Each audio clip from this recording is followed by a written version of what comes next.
si uko wabiremye gusa ariko uranabigenga, natwe ntudutegeka. Dushimye kubw'uyu mwanya wo kuganira ijambo ryawe n'abera bawe, turasaba ko kiyoborwa na Mwuka Wera, akaba ari uganiriza ubwoko bwawe, akaba ari ubivugira ubwe, kuko niwe uzi ibikwiye. Amanya nawe.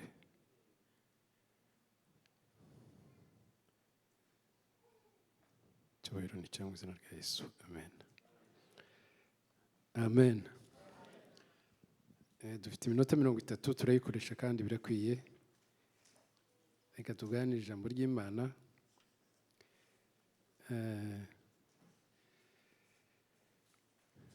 Uyu ni umunsi wo gusoza igiterane cyacu kimaze iminsi 3. Uyu ni umunsi wa gatatu, kandi kuko abatubanjirije babibaganirije, ni igiterane cya Pentecost. Wanasifiwe. Amen.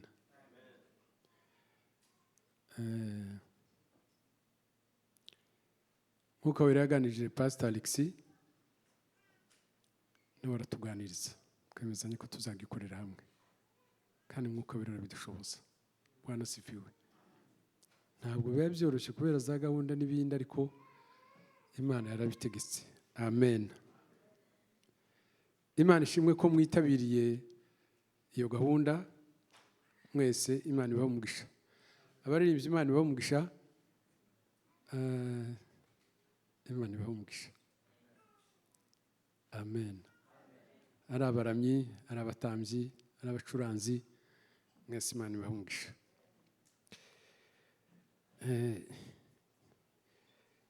Nkunda kwibuka ibya kera. Pentecoste iriya ku misozi y'iwacu twabaye yagiraga imbaraga. Amen.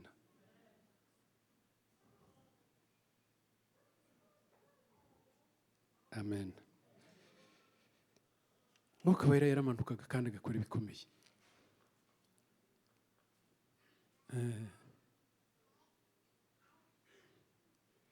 Amen.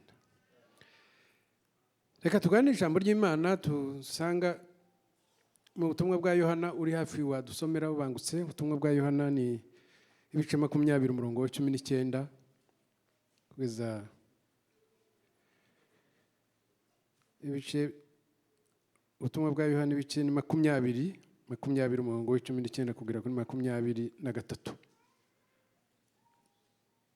Umurongo ni ibice 20 umurongo wa 19 kugera kuri 23. Witeguye ushobora gusoma Ikinyarwanda neza yasoma.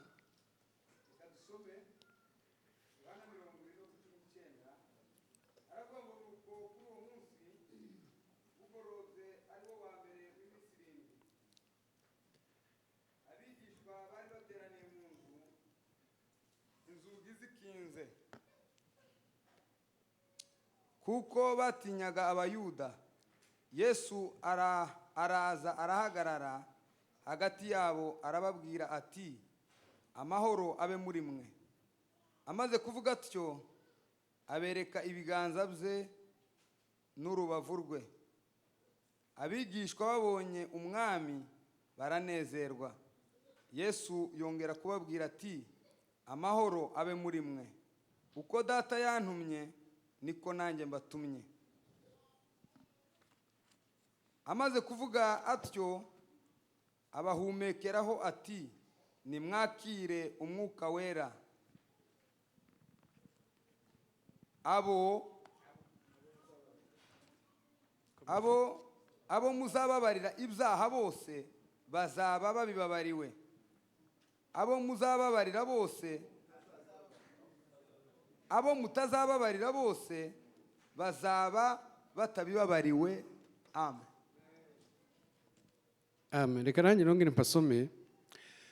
Nuko kuri uwo munsi bugorobye ari wo wa mbere w'iminsi 7 abigishwa bateraniye mu nzu inzugi zikinze kuko batinyaga abayuda. Yesu araza ahagarara hagati yabo arababwira ati amahoro abe muri mwe. Amaze kuvuga atyo abereka ibiganza bye n'urubavu rwe.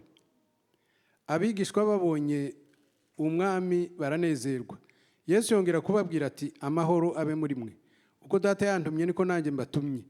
Amaze kuvuga atyo abahumekeraho ati nimwakire mwuka wera. Amen. Nawe cyane cyane muca akarongo kuri iryo jambo niyo nashatse ko tuvugaho cyane. Amaze kuvuga atyo abahumekeraho ati nimwakire mwuka wera. Amen. Sure dusome mu rwandiko Paulo yandikiye Abaefeso.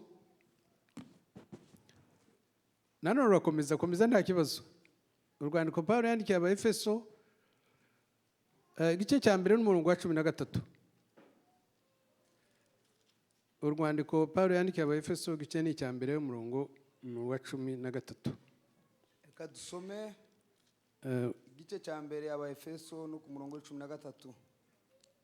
Aravuga ngo niwe namwe mwiringiye mumaze kumva ijambo ry'ukuri ari ryo butumwa bwiza bw'agakiza kanyu, kandi mumaze kwizera niwe wabashyizeho ikimenyetso ari cyo mwuka wera mwasezeranijwe, uwo twahaweho ingwate yo kuzaragwa wa murage kugeza ubwo ab'Imana yaronse izabacungura ubwiza bwayo bushimwe. Amen. Turangirize mu rwandiko Paulo yandikiye Abakorindo, rwandiko rwa kabiri Paulo yandikiye Abakorindo ibice ni 3. Rwandiko Paulo yandikiye Abakorindo ibice ni 3 umurongo wa 2 kugera ku wa 3. Abakorindo ba kabiri ibice ni 3 umurongo wa 2 kugeza ku wa 3. Ibice 3 umurongo wa 2 kugeza kuri 3. Aravuga ngo nimwe rwandiko rwacu rwanditswe mu mitima yacu, urwo abantu bose bamenya bakarusoma. 3. Kandi koko biragaragara ko muri urwandiko rwa Kristo rwanditswe natwe rutandikishijwe wino, ahubwo rwandikishijwe umwuka w'Imana ihoraho, rutanditswe ku bisate by'amabuye, ahubwo byanditswe ku by'inyama ari byo mitima yacu. yanyu. Amen. Amen. None reka mpasome, nanjye reka nsubire mpasome kugira ngo twibukanye. Bwana sifiwe. Nimwe rwandiko rwacu rwanditswe mu mitima yacu, urwo abantu bose bamenya bakarusoma.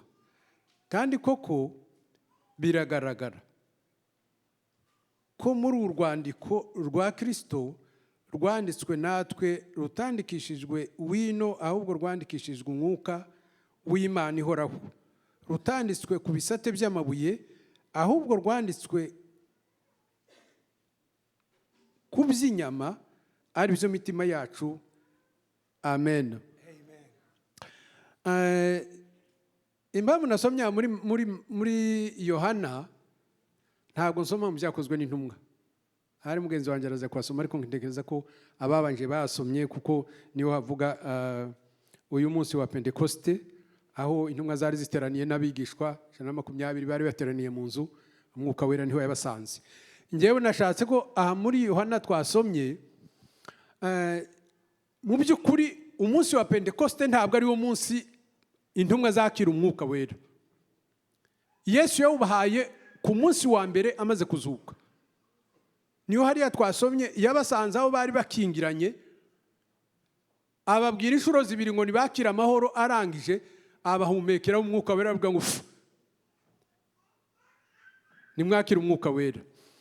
Uwo munsi ntibahise bawugaragaza, ariko waje kwigaragaza umunsi wa Pentekoste, umunsi bari bateraniye hariya muri kiriya cyumba cyo hejuru.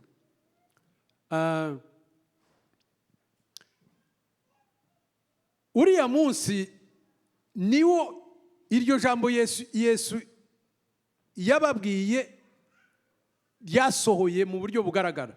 Nubwo yari yarababwiye ngo bategereze i Yerusalemu, ariko umwuka yari yawubahaye, yari yawutanze. Nicyo cyatumye nshaka kugira ngo nisome twumve ko umwuka umunsi utangwa na manifestation, nyewe mbyita manifestation. Uriya ni umunsi wa manifestation, umunsi umwuka wera yamanutse. Yesu ntiyari kugenda atawubahaye, nubwo yavuze ngo azagenda isa umanure, ariko yashatse kugira ngo abereke ko awubasigiye nubwo utaragaragara ngo utangire gukora muri bo. Bwana sifiwe.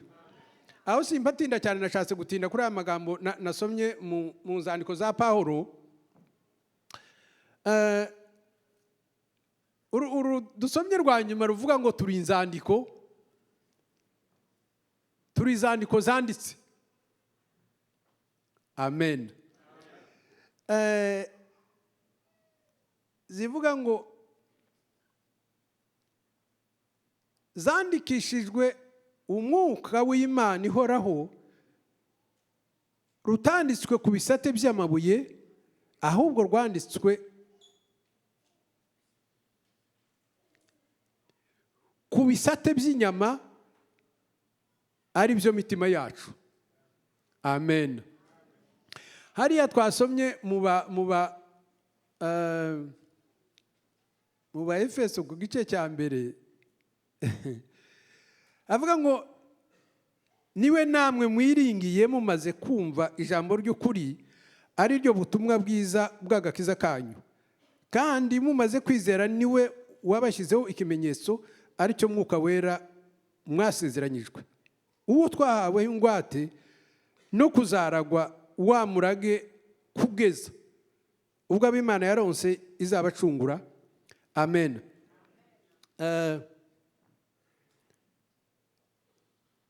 Pastor Ben yabivuze igihe twari duhagaze hano ko mwuka wera ari ikimenyetso twahawe, ari kashe. Akoresheje ijambo rya kashe. Nanjye ubanza ni ngaho twari twavuganye n'icyo nashatse kuvuga. Impamvu nabihuje n'urwandiko, ubundi urwandiko rudafite kashe nta gaciro ruba rufite. Abantu bakoze muri administration barabizi.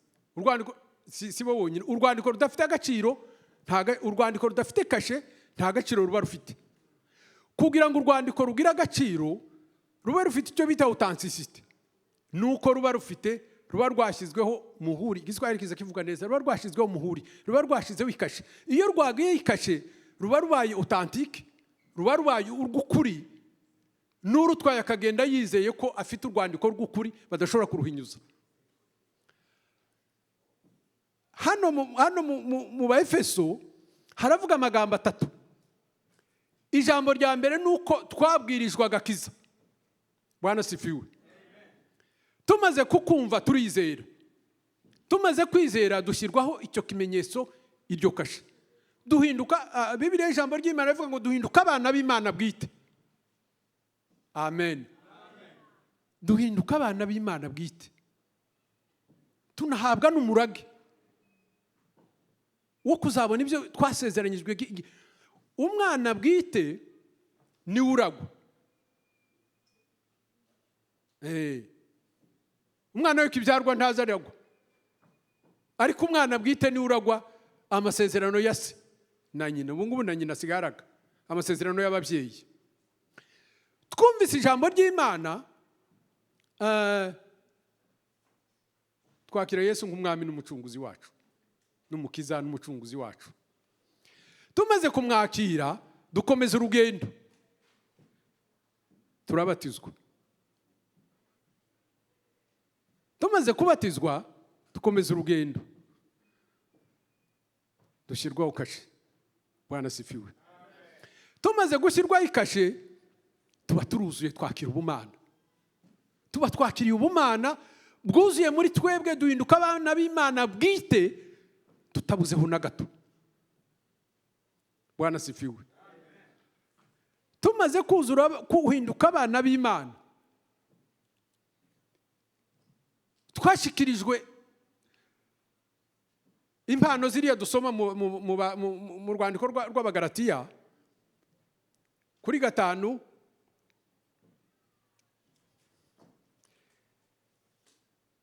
Bwana sifiwe. Kuri 5 hano bavuga ngo ariko rero imbuto z'umwuka ni urukundo n'ibyishimo n'amahoro no kwihangana no kugira neza n'ingeso nziza no gukiranuka no kugwa neza no kwirinda. Amen. Ibyo ni byo bimenyetso ko twashizweho kashe, twashizweho stamp. Hano cyatumye nsoma uru rwandiko, ubundi mu by'ukuri turi inzandiko zitari zo gusomwa none gusa, ariko no mu bihe bizaza. Reka ntange ingero z'abera batubanjirije, abo tuzi. Hari abantu babaye muri Kongo, byenda n'ababaye mu Rwanda. Hari abakozi b'Imana tuzi, ba Pasiteri Kamburishi na Pasiteri Papa wa mwene data Kavadiyasi uri hano, na Pasiteri Mushapa. Amen. N'abandi bagendanye n'Imana. Nigeze kumva ubuhamya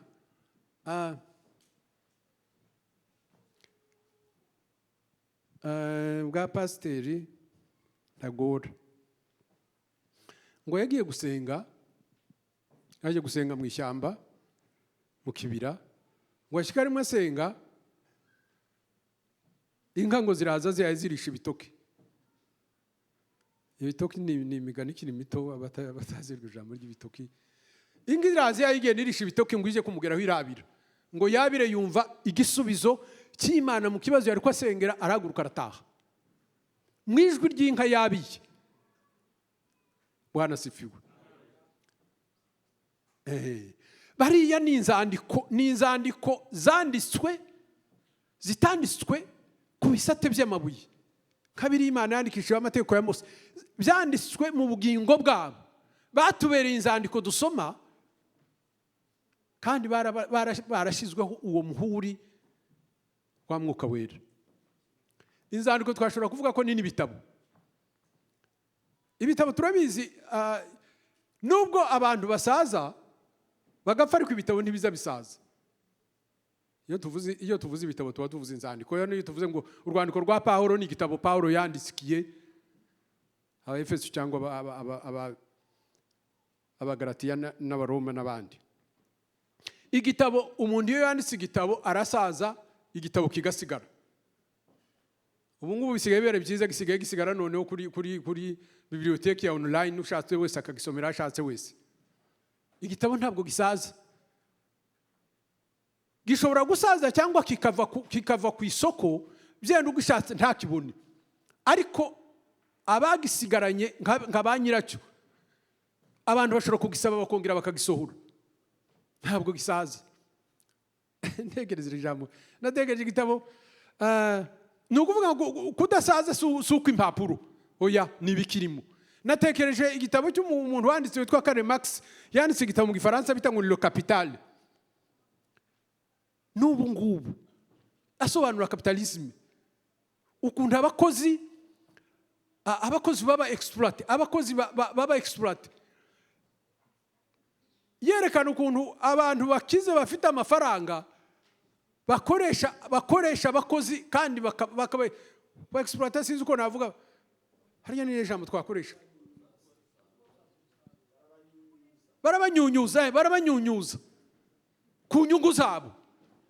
Uko abantu iyo bakora ntimugire ngo none hari ubwo abantu bavuga ngo babahaye umushahara muke, kandi ugashaka kuzakira muri wa mushahara, ntibishoboka keretse ugiye kwikorera.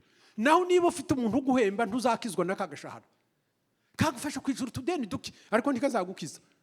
Nibyo Karl Marx yasobanuraga. Yanditse igitabo mu 1867, 1867. Teoriya yanditse muri icyo gitabo n'ubu iracyariho. Urumva yapfuye mu 1800 ngira ngo 1883, ariko n'ubu igitabo cye kiracyafite agaciro. Inzandiko zanditswe n'abera b'Imana zashyizweho kashe, zashyizweho stamp ya Mwuka Wera. Zimaze gushyirwaho stamp ya Mwuka Wera, twabaye abana b'Imana bwite tutabuze na gato. Bwana sifiwe. Ariko siko ko turi bo, turi abana b'Imana bwite niko, ariko turakiganyira.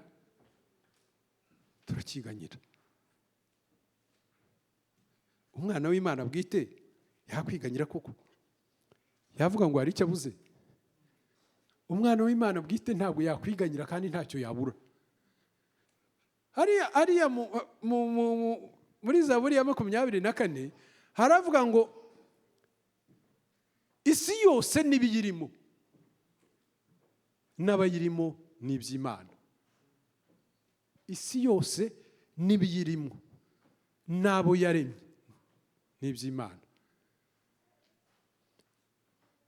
Isi yose, ubutunzi buri mu kuzimu, ubutunzi buri mu mazi, ubutunzi buri mu kirere, ubutunzi buri ku butaka bw'ibimera n'ibitamera, ubwo bwose Imana yarabuduhaye nk'abana b'Imana bwite. Bwana sifiwe. Yarabuduhaye. Aha wamuze aterwa none se ubwo nyine Imana yarabuduhaye, ariko ga hari abarushije abandi imbaraga kugira ngo babwireho. Imana yatanze umwuka w'ubwenge, je dusengera Afrika kugira ngo nayo izagira ubwenge, inezezwe n'ibyo Imana yayihaye. Abanyafrika benshi ntibagahore mu buhunzi no muri Aziya, bityo bagira ubwenge bwo gutegeka iby'Imana yabahaye kandi no kubisangira n'abandi. Imana imaze kwemera kuduha ijambo ryayo, tukaryakira, tukabatizwa, tukakira umwuka, twabaye abuzuye batabuzeho na gato kugira ngo dukore iby'Imana ishaka kandi tunezerwe nk'abana b'Imana ku byo yaduhaye. Ariko nibaje ndetse mu by'ukuri ese niko bimeze? Nta kibuze.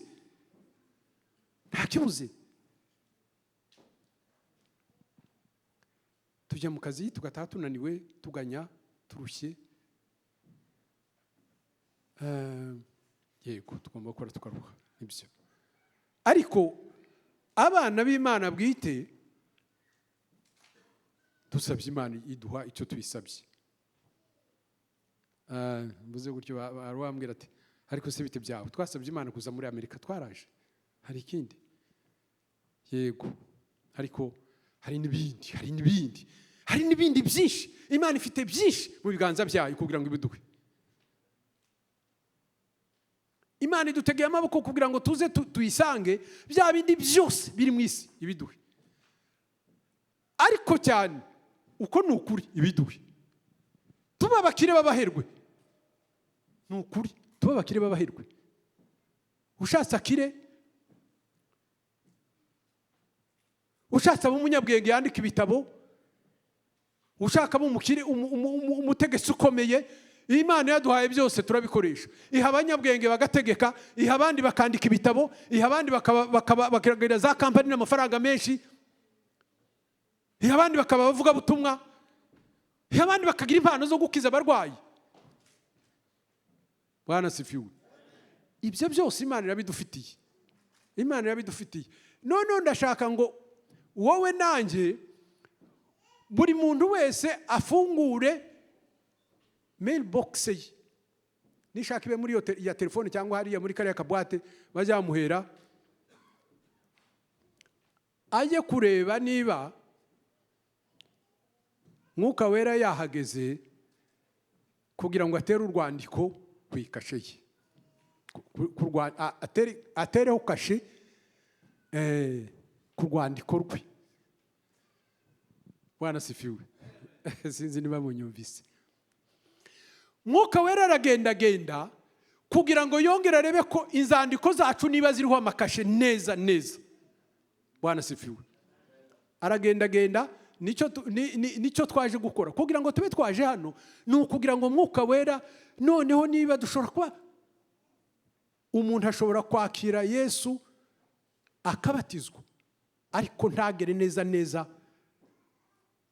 mu gihe cyo kwakira Mwuka Wera, ni ukuri. Cyangwa hakaba igihe amwakira Mwuka Wera akaba yakwigendera batari kumvikana. Icyo gihe ubahindutse urwandiko rudafite kashe, warwohereza rwagenda rwageraho. Niba warakiriye Mwuka Wera uri mu Rwanda ukigera igihe mugatandukana ukaza hano, niba uri hano utawufite uru rwandiko rudafite kashe, abakureba basoma urwandiko rutuzuye, abakureba aho ugiye uru rwandiko rudafite kashe, nta gaciro ufite. Ntabwo uri umwana w'Imana bwite. Kugira ngo ube umwana w'Imana bwite ni ugusubira ku isoko, ugasubira ukaganira n'Imana. Mwuka Wera agasubira akaza akagusanga, akongera akaza akabana nawe, akongera akakuganiriza, amen, agasubizamo bya bindi byagiye bisengwa bikagucika. Mailbox nakubwiye ni umutima wawe. Kingura umutima wawe kugira ngo wongere uhinduke urwandiko ruteye kashe rushimisha Imana. Ziriya mbuto twasomye mu rwandiko rw'Abagalatiya, ibyishimo. Ariko muzikunda abantu babuze ibyishimo. Muzikunda muri abantu babuze ibyishimo, abantu babuze urukundo. Imana tubabarire. Abantu babuze ubugwaneza, abantu babuze neza, kubwirana neza. Ibintu byose byahindutse inyungu. Amen. Reka tubwire Imana ngo Mana,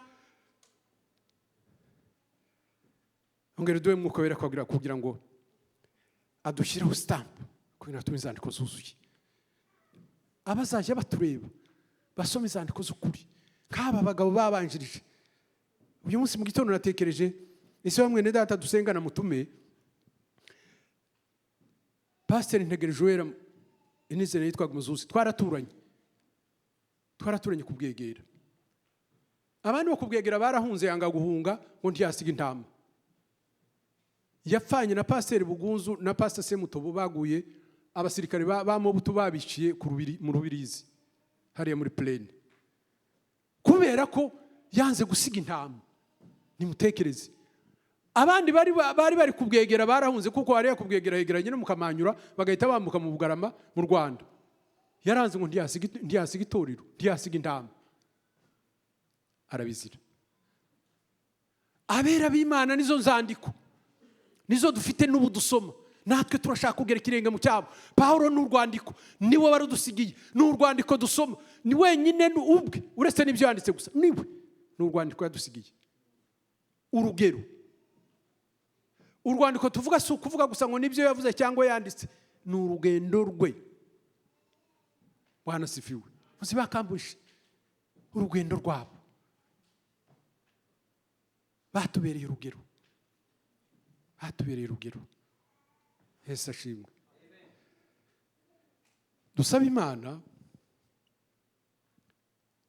iduhe Mwuka Wera, yongera avugurura ubugingo bwacu, yongera avugurura ubuzima bwacu, yongera abuha uburyohe, yongera abuha agaciro, yongera abuha icyubahiro, yongera abuha amavuta, yongera abuha uburyohe butari bwo kuryohera abandi gusa, ariko natwe twenyine twiryohere, twumve dufite ibyishimo, twumve dufite umunezero, twumve tugendana ishema, twumva ko turi abana b'Imana bwite hatari ikibuze.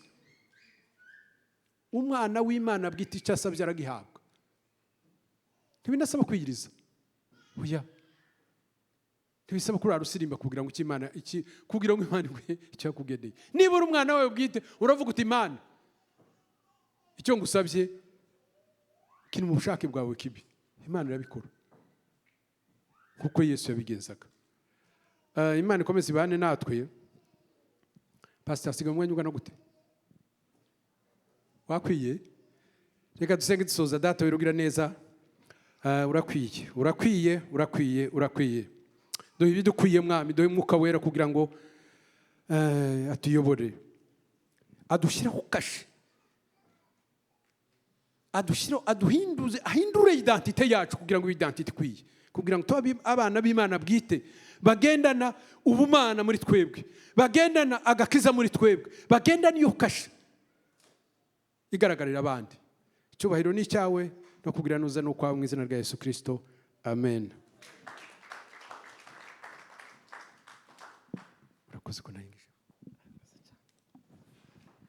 Twongere Imana amashyi menshi kubw'ijambo ry'Imana.